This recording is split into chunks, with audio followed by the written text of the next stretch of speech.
दोस्तों, आप स्क्रीन पर ये सफेद रंग के बड़े बड़े पत्थर देख रहे होंगे, जिनको उठाने के लिए बेहद ताकतवर मशीनों की जरूरत पड़ रही है। ये पूरा ब्लॉक धरती के नीचे से निकाला गया है।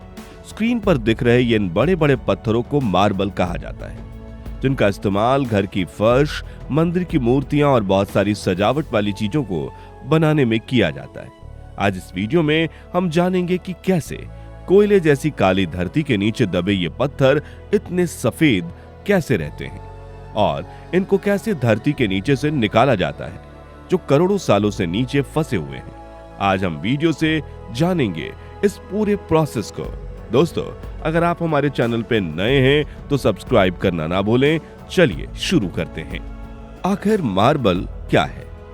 साइंस की भाषा में मार्बल मेटामॉर्फिक रॉक है।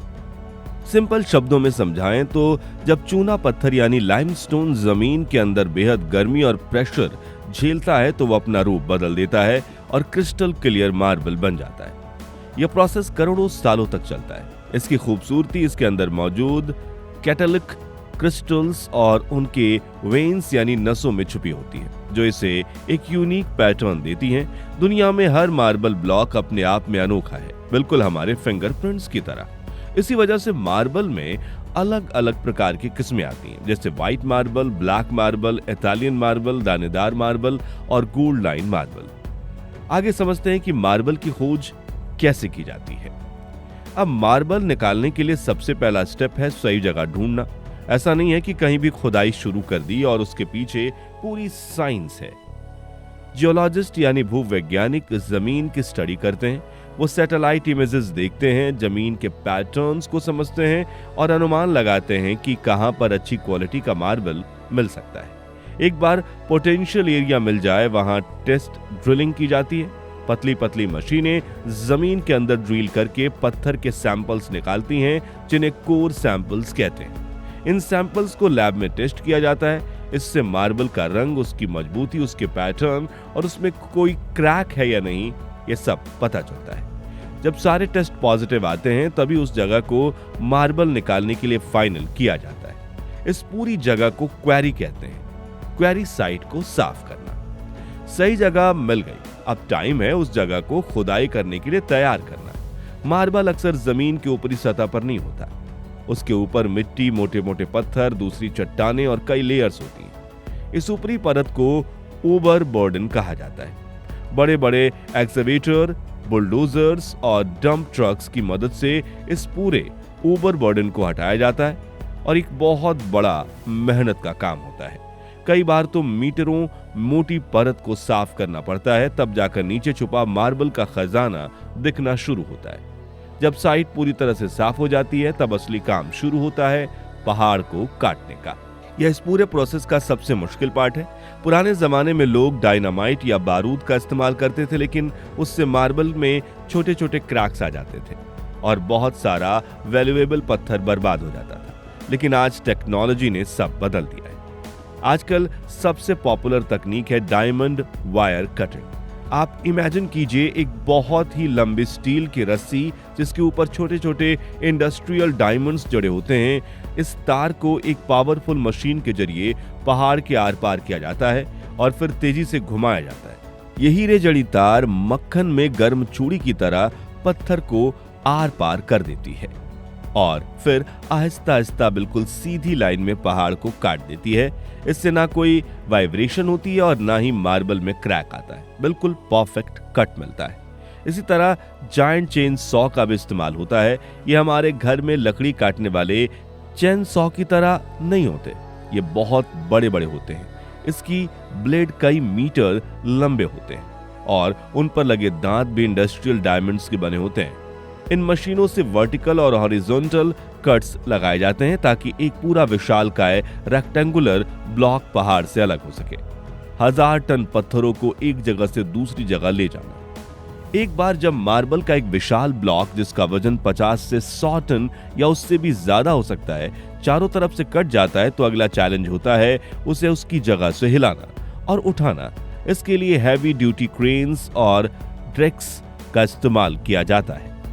मजदूर पहले उस ब्लॉक को थोड़ा सा धक्का देकर उसकी जगह से हिलाते हैं, कई बार बड़े बड़े एयरबैग्स या हाइड्रोलिक पुशर का इस्तेमाल किया जाता है। जैसे ही ब्लॉक थोड़ा सा हिलता है, उसके नीचे स्टील के मोटे मोटे रस्से डाल दिए जाते हैं जो क्रेन से जुड़े होते हैं। धीरे धीरे पूरे कंट्रोल के साथ उस विशाल काय ब्लॉक को उठाया जाता है और क्वेरी से बाहर लाकर स्पेशल हेवी ड्यूटी ट्रक्स पर लोड किया जाता है।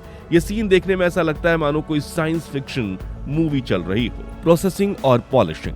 क्वेरी से निकला हुआ ब्लॉक अभी भी एक नॉर्मल पत्थर ही होता है। उसकी असली खूबसूरती निखर कर सामने आती है प्रोसेसिंग यूनिट में। बड़े बड़े ट्रक्स इन ब्लॉक्स को फैक्ट्री तक ले जाते हैं। यहाँ इन्हें जायंट मशीन्स पर रखा जाता है जिन्हें गैंग सॉ या मल्टी वायर सॉ कहते हैं। ये मशीनें एक साथ कई ब्लेड्स या डायमंड वायर्स का इस्तेमाल करके पूरे ब्लॉक को एक जैसी मोटाई और पतली पतली स्लैब्स में काट देती हैं, बिल्कुल जैसे ब्रेड के लोफ का स्लाइस किया गया हो। इन कटी हुई पट्टियों को अब स्लैब्स कहते हैं। इसके बाद शुरू होता है पॉलिशिंग का प्रोसेस। इन कच्ची स्लैब्स को एक ऑटोमेटेड पॉलिशिंग लाइन पर भेजा जाता है। यहाँ अलग अलग पॉलिशिंग हैंड्स जिन पर अलग अलग नंबर के एब्रेसिव पैड्स लगे होते हैं। इन स्लैब्स के ऊपर वो घूमते हैं। पहले मोटे पैड से घिसाई होती है, फिर उससे बारीक, फिर उससे भी बारीक, बिल्कुल सैंड पेपर की तरह। हर स्टेप के साथ मार्बल की सतह चिकनी और चमकदार होती जाती है। आखिर में स्लैब्स शीशे की तरह चमकने लगती हैं। अगर मार्बल में कोई छोटा मोटा नेचुरल क्रैक हो तो उसे स्पेशल रेजिन से भरकर फिक्स किया जाता है ताकि स्लैब मजबूत बने। अब ये पॉलिश चमकती हुई मार्बल जो खूबसूरत होती है तैयार है मार्केट में जाने के लिए। इन्हें ध्यान से पैक करके डिस्ट्रीब्यूटर्स और रिटेलर्स के पास भेजा जाता है और वहां से आप और हम जैसे लोग इन्हें अपने सपनों का घर बनाने के लिए चुनते हैं। अब चलिए भारत की तरफ। दोस्तों, हमारे भारत में जब भी मार्बल का नाम आता है तो जहन में दो नाम जरूर आते हैं, ताजमहल और राजस्थान। आपकी जानकारी के लिए बता दें कि भारत दुनिया के टॉप मार्बल प्रोड्यूसर्स में से एक है और यहाँ की जमीन से निकला मार्बल सदियों से दुनिया भर में अपनी खूबसूरती के लिए जाना जाता है। मार्बल कितना मजबूत होता है ये तो आप ताजमहल की बनावट से समझ सकते हैं। भारत में सबसे ज्यादा मार्बल की खुदाई राजस्थान के मकराना शहर में होती है। मकराना शहर सफेद संगमरमर के लिए वर्ल्ड फेमस है, जिससे शाहजहां ने मोहब्बत की निशानी ताजमहल भी बनवाया था। मकराना मार्बल की खासियत यह है कि ये वक्त के साथ पीला नहीं पड़ता और इसकी चमक हमेशा बनी रहती है। इसके अलावा राजस्थान का किशनगढ़ एशिया की सबसे बड़ी मार्बल मंडी है। यहाँ आपको देश और विदेश से लाए गए हजारों तरह के मार्बल्स मिल जाएंगे। यहीं से मार्बल देश के कोने कोने में आपके घरों, ऑफिस और मंदिरों तक पहुंचता है। अंबाजी व्हाइट, कांति मार्बल, उदयपुर ग्रीन, ये कुछ और फेमस इंडियन मार्बल्स हैं जिनकी डिमांड्स पूरी दुनिया में है। भारत में मार्बल निकालना सिर्फ एक इंडस्ट्री नहीं बल्कि एक विरासत है, एक कला जो पीढ़ियों से चली आ रही है। तो दोस्तों, ये थी वीडियो उस मार्बल की जो हमारे पांव के नीचे होता है। एक सफर जो करोड़ों साल पहले जमीन के अंदर शुरू हुआ, जिसे इंसान के मेहनत और टेक्नोलॉजी ने बाहर निकाला, मशीन ने तराशा और आखिर में वह आपके घर का एक हिस्सा बन गया। ये सिर्फ एक बिल्डिंग मटेरियल नहीं, एक नेचर और इंसान के एक बेहतरीन जुगलबंदी का नतीजा है। तो अगली बार जब आप किसी मार्बल फ्लोर पर चलें या आपकी किचन की मार्बल टॉप को आप साफ करें तो एक पल के लिए जरूर सोचना उस लंबे और मेहनती सफर के बारे में जो इस पत्थर ने तय किया है। उम्मीद है आपको हमारा ये सफर पसंद आया होगा। अगर हाँ तो वीडियो को लाइक करें, अपने दोस्तों के साथ शेयर करें जिनको ऐसी अनोखी चीजों में इंटरेस्ट हो। तो हमारे चैनल को सब्सक्राइब भी कर ले और उसे बिल्कुल भी ना भूले। हम आगे भी आपके लिए ऐसे इंटरेस्टिंग जानकारियां लाते रहेंगे। मिलते अगली वीडियो में। धन्यवाद।